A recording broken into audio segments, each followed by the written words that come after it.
Salam à tous, on a la joie et le bonheur de continuer le Chokeh Emouna. On est le premier Shvat, on commence un nouveau mois dans le cycle annuel, Baruch Hashem, et on commence tout de suite avec le jardin de la foi. Qui est Asher Yehav, Hashem Yochiach. Celui que Hashem il aime, il le réprimande, nous dit Shlomo Amelech. Donc on est dans l'épreuve, la dure épreuve que Dieu nous en préserve d'être en prison. Et donc le Rav nous dit qu'un homme il doit savoir que Hashem il barach, Hashem béni soit-il, il l'aime. Et qu'Hachem, il écoute sa prière, peu importe l'endroit dans lequel il est, peu importe quel moment, dans quel moment de sa vie il se trouve. Et que Kadosh Baruch Hu, il veut constamment s'en repentir, sa teshuva. Et que si tous les jours il fait teshuva de là où il est, qu'il étudie la Torah, qu'il donne la tzedaka, c'est sûr que Kadosh Baruch Hu, il va le délivrer et qu'il va lui faire trouver grâce aux yeux des gardiens de prison. Exactement comme on l'avait vu avec Yosef Hatzatik. Et un homme, il doit également avoir foi que Kadosh Baruch Hu, c'est lui le seul qui délivre les prisonniers. Et qu'Hachem, il a de nombreux chemins pour le sortir de sa prison. C'est important de souligner que dans le ciel, il y a une accusation très forte sur un prisonnier qui n'utilise pas le temps qui lui est accordé pour étudier la Torah, pour prier, pour se repentir. Parce qu'un homme qui se trouve en prison, il a les meilleures conditions pour cela. Il a tout son temps de libre, il est détaché du joug de la parnassa, de devoir gagner son argent pour pouvoir se nourrir. Tout est organisé depuis le ciel pour qu'il ait toutes les meilleures conditions afin de pouvoir se repentir. Et d'après la droiture d'esprit, d'après, à plus forte raison, d'après la émouna, d'après la foi, un prisonnier il se doit d'être discipliné et d'accepter l'autorité des gardiens de prison. Et il doit se comporter bien évidemment correctement avec tous les autres prisonniers. Un homme qui à la fois qui va dans le chemin de la teshuva, du repentir, c'est sûr qu'il fait très attention à tous les commandements qui sont envers son prochain, les commandements envers autrui. Et c'est pour ça il va donc être aimé des créatures, que ce soit de ses amis, que ce soit des gardiens de prison, parce qu'il va se comporter avec tout le monde d'une manière courtoise et il va honorer chacune des personnes qu'il va rencontrer. Toutes ces bonnes manières de se comporter, en réalité, elles vont s'assembler pour qu'au final, le rendre méritant dans le ciel, dans le tribunal céleste, qui est là-bas où se passe le véritable jugement, afin de le faire sortir le plus rapidement possible de sa prison. Même le temps où maintenant il est obligé de rester en prison. Et il y a une peine qui lui a été impartie de devoir rester en prison. S'il traverse ce moment-là, tel qu'on est en train de l'expliquer, alors ce moment-là va lui passer, va être beaucoup, beaucoup allégé et va être beaucoup plus agréable, jusqu'à ce qu'il pourra même ne pas sentir du tout qu'il est en prison. Comme ont témoigné devant nous de nombreux prisonniers qui étaient en prison pour différentes raisons, et que lorsqu'ils étaient en prison, ils ont mérité de se renforcer dans la Torah, dans les mitzvot, dans les commandements. Et ça a énormément allégé l'attente qu'ils devaient avoir en prison. Et essentiellement, ça leur a permis de changer positivement et de faire des acquisitions positives qui vont les accompagner durant toute leur vie. C'est pour ça que nos sages de l'Imam Béni nous ont dit En lecha ben chorin, tu n'as pas d'homme libre, si ce n'est celui qui étudie la Torah. Il se trouve qu'en réalité, ça peut arriver souvent qu'on voit des personnes qui se trouvent en dehors de la prison, qui sont censées être des hommes libres, mais pourtant ils sont eux-mêmes prisonniers, les véritables prisonniers de leurs mauvais traits de caractère, de leurs mauvais désirs, de la poursuite du gagne-pain, de vouloir gagner encore plus d'argent et de toutes sortes de détresses qui peuvent les emprisonner. Et à côté de ça, on peut trouver des personnes qui sont en prison, mais qui sont véritablement libres en réalité, parce qu'ils ont mérité là-bas dans la prison de connaître Hachem. Et du coup, ils ont pris plaisir maintenant à être assis, à étudier la Torah, à se comporter comme Akadosh Baruch Hu, ils désirent d'eux, peu importe l'endroit où ils sont. Pour ces prisonniers-là, en réalité, il n'y a plus de différence. Est-ce qu'ils se trouvent dans sa maison, ou est-ce qu'ils se trouvent au Beth Midrash, dans la maison de l'étude, ou bien qu'ils se trouvent en prison. Et Ratzon Hashem, que ceux qui sont dans cette épreuve, que Dieu nous en préserve, puissent apprendre de là comment Hashem se tourner vers Akadosh Baruch Hu, et que chacun d'entre nous, Hashem, on sache que peu importe là où on est, Akadosh Baruch Hu, constamment, il nous écoute et il veut nous aider. On continue avec le jardin des louanges. Yishrelev et Israélim, des gens droits de cœur et des gens qui sont des hommes d'Israël, des juifs israéliens. Le conseil est de remercier sur les manques que l'on a dans sa vie, sur les problèmes de sa vie. C'est bien évidemment un conseil très important pour celui qui se prépare à faire une idbo des doutes, une heure d'isolement approfondi, en particulier sur l'aspect du cheshbon nefesh, de l'introspection. Pourquoi? Parce que sans le remerciement, sans qu'une personne se mette à remercier sur les manques et sur ses chutes et sur ses défauts, etc., en ayant foi que ça vient d'Akadosh Baruch Hu pour son bien, alors toute son introspection qui s'apprête à faire dans son niveau des doutes, elle risque de se transformer en une auto-persécution. Et il risque de tomber à cause de ça dans la tristesse, dans le désespoir. Et en réalité, ce conseil-là de remercier sur les manques de sa vie, eh ben, c'est un conseil qui concerne en réalité tout celui qui veut faire une Isbo des doutes dans un bon esprit, une bonne Isbo des doutes, en particulier pour celui pour qui c'est difficile de s'isoler, de faire son heure d'isolement. Pourquoi? Parce que tout celui pour qui l'heure de Isbo des doutes est difficile, c'est parce qu'il est encore dans la tristesse. Comme nous dit Rabbi Nachman de Breslev, Rabbeinu Akadosh, dans Sichot Haran, enseignement numéro 20, là-bas c'est marqué que par le fait qu'un homme il va être joyeux toute la journée, alors ça va être facile pour lui de pouvoir briser son cœur devant Akadosh Baruch Hu et de déverser ses paroles devant Hachem. Mais si par contre une personne elle est constamment en train d'être dans l'auto-accusation, l'auto-persécution, l'auto-culpabilité, et que toute la journée elle va dans la mélancolie, la tristesse, les soucis, alors cette personne-là elle ne peut pas parler avec Hachem du tout. Parce que sa tristesse est la preuve et le témoin qu'il n'a pas de foi du tout et qu'il vit encore dans l'hérésie. Il est encore enfoncé dans son ani, dans son propre moi, dans son propre ego. C'est pourquoi le conseil qu'on lui donne, c'est qu'il prenne tous ces points négatifs qui lui pèsent sur le cœur, qui le remplissent de soucis, et qui parle justement de ces points-là à Kadosh Baruch Hu, et qui demande à Kadosh Baruch Hu d'avoir la émouna shlema, la foi totale, que même ces points négatifs ils sont pour son bien, jusqu'à ce qu'il va mériter de remercier dessus d'un cœur entier. Et il doit se rappeler la vérité des vérités, que tant qu'en réalité, on n'arrive pas à remercier d'un cœur entier sur ces points négatifs, alors on n'a pas de quoi continuer à faire des doutes, à parler à Kadosh Baruch Hu d'autres sujets. Au contraire, on a besoin de se concentrer seulement et uniquement de méditer et de prier jusqu'à recevoir la émouna que tout est pour le bien sur ces points-là. Et ainsi demander à Kadosh Baruch Hu Hashem, donne-moi de la émouna, s'il te plaît, aide-moi à avoir foi en toi, aide-moi à avoir foi que tout est pour le bien, aide-moi à te remercier d'un cœur entier sur mes propres manques. Et ainsi, une personne, elle doit multiplier les prières jusqu'à arriver à un remerciement parfait. Et c'est seulement à ce moment-là, à cette étape-là, qu'elle pourra passer aux autres étapes de la des doutes, comme l'introspection, etc.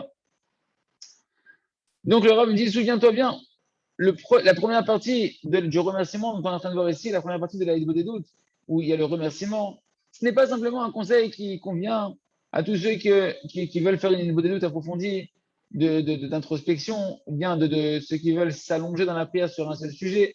Mais en réalité, c'est un conseil, un bon conseil, qui va très très bien pour tout celui qui n'arrive pas encore à avoir l'habitude de faire Hitbo des doutes. Tout celui pour qui c'est difficile de faire Hitbo des doutes, comme on l'a dit. Parce que celui pour qui c'est difficile de parler avec Hachem, c'est uniquement parce qu'il sent que ça ne va pas dans sa vie.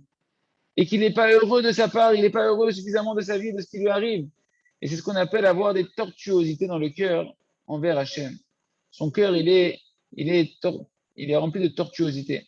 C'est pourquoi le travail du remerciement, c'est elle qui va faire rentrer un homme dans la émouna, dans la foi. Et c'est seulement à ce moment-là qu'il pourra parler à Kadosh Baruch Hu véritablement. Et c'est sur ça que dans Teilim, David Ameler nous a dit simcha. Et pour ceux qui ont un cœur droit, eh ben, ils sont dans la joie.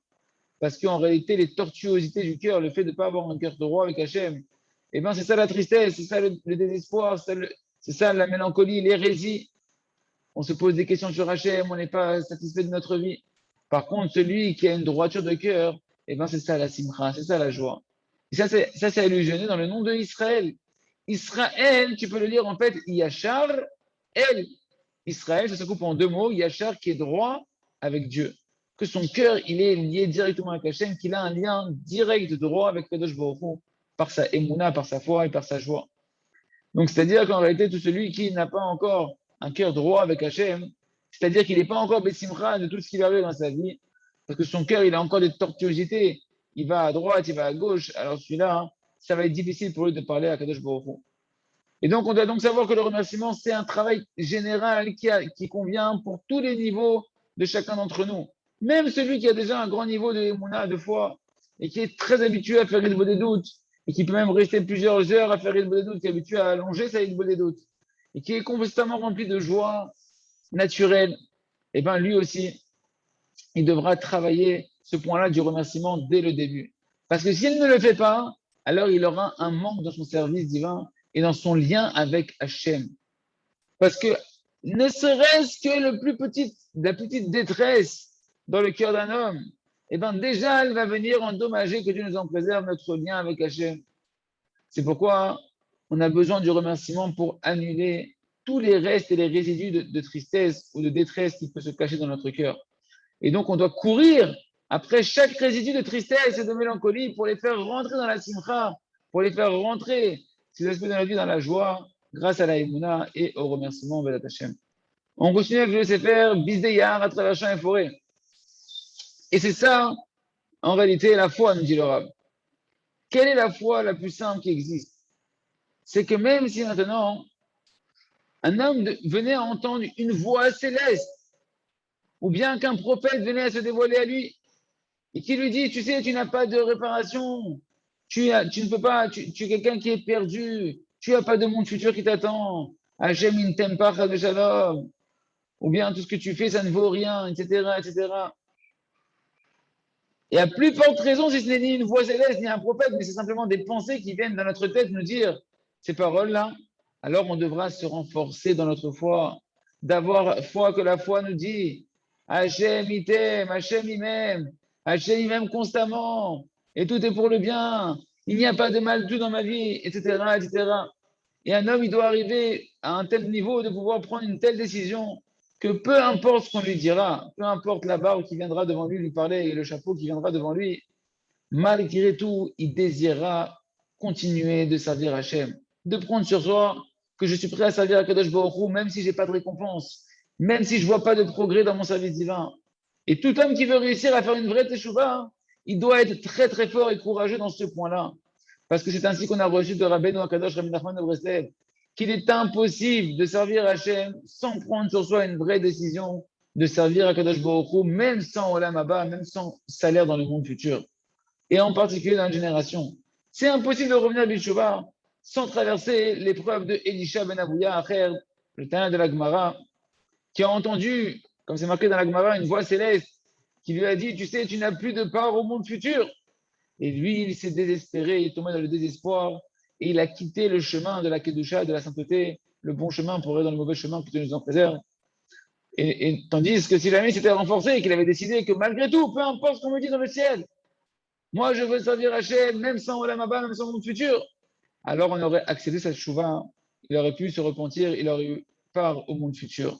C'est pourquoi chacun d'entre nous, il convient qu'il inscrive sur une feuille, d'écrire chacun sur une feuille ce qu'on a dit ici. Comme ça, de telle sorte que si jamais un jour vient devant toi un prophète ou un ange, ou simplement des propres pensées pour te dire que tu n'as pas de réparation, alors toi, tu te renforceras dans la foi que Hachem t'aime, qui t'aime constamment, qui veut t'aider constamment, que Hakadosh Baruch Hu, il a de la souffrance, de ta détresse. Et dès que viendront ces pensées-là pour te mettre dans le désespoir, t'attaquer, alors tu sortiras cette feuille-là, tu liras ce qui est marqué là-bas, et tu te rappelleras quelle est la vraie vérité. Extraordinaire. On continue avec le Sefer, le jardin de la sagesse. Donc, on décrivait que le Yetzirah, il a trois noms. Il s'appelle un roi vieux et sot qui représente trois aspects des pièges du Yetzirah. Le premier, on l'appelle un roi. C'est ce qu'on appelle la poursuite. En fait, c'est le mauvais penchant qui nous pousse à aller dans la poursuite des honneurs. Vouloir les honneurs. C'est le fait que le Yetzirah va rentrer l'homme, pousser l'homme dans l'orgueil, qu'il n'y a que lui et lui et lui qui existe, que c'est lui le roi, que c'est lui qui réussit, que c'est lui le génie, c'est lui qui est génial, etc., etc. Et c'est ce Yetzirah qui va rentrer dans l'homme un désir des honneurs. Et ça, mes amis, c'est une hérésie totale. Pourquoi? Parce que tout le kavod et les honneurs, ils appartiennent qu'au Créateur. Que c'est lui, Akadosh Baruch Hu, le Créateur, qui a fait toutes les actions, c'est lui qui réussit toutes nos réussites. Et ce mauvais penchant-là, on l'a vu justement apparaître chez le Chacham.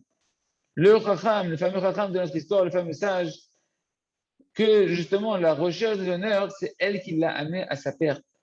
Et sur ce mauvais penchant-là, justement, de la poursuite des honneurs, comme c'est marqué comme c'est allusionné dans le nom du Yetzirah, Meler, qu'il est un roi, le Yetzirah, on l'appelle un roi, et bien les Chassidé Breslev, ils avaient l'habitude de commenter ainsi sur ça la Mishnah de Pirkei Avot qui nous dit la chose suivante. La jalousie, les mauvais désirs et la recherche des honneurs font sortir un homme de ce monde-là. Et il nous disait, Chassidé Breslev, que l'essentiel de la précision de cette Mishnah se trouve sur le troisième qualificatif, qui est en réalité la recherche des honneurs. Parce que c'est précisément ce mauvais caractère-là qui va maintenant en réalité faire sortir l'homme de ce monde-là. Pourquoi? Parce que tant qu'un homme en réalité, même s'il a des mauvais désirs, même s'il a des mauvais traits de caractère, comme la Mishnah nous le dit, par exemple, de la jalousie ou une étroitesse, avoir de l'avarice, d'accord, des mauvais traits de caractère, des mauvais désirs. Mais tant qu'au final, il ne recherche pas les honneurs, parce qu'il comprend au fond de lui qu'il est rempli de défauts, qu'il doit se réparer, et donc il ne va pas chercher les honneurs, alors celui-là, il a encore un bon espoir de pouvoir arriver à une réparation.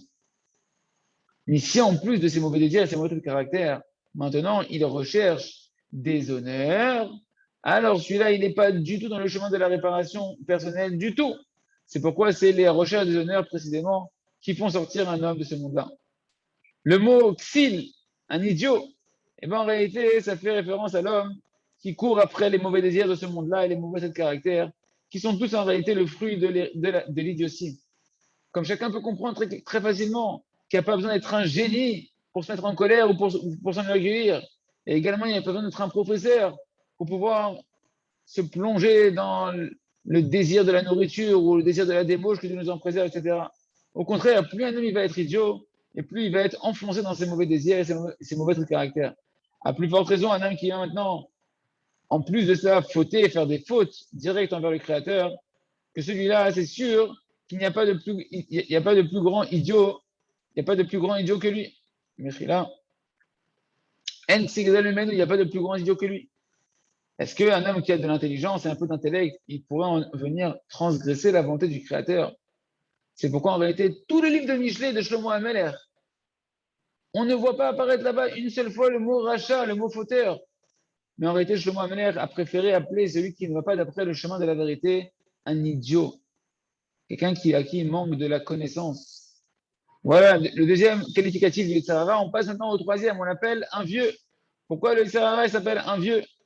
Parce qu'en réalité, ça vient faire référence au fait que l'homme, le Sarara, il va le faire aller avec un sentiment qu'il est incapable, qu'il ne peut pas réussir. Il va te faire penser à l'intérieur de toi, le Sarara, regarde combien de fois tu as essayé de rentrer dans le service divin.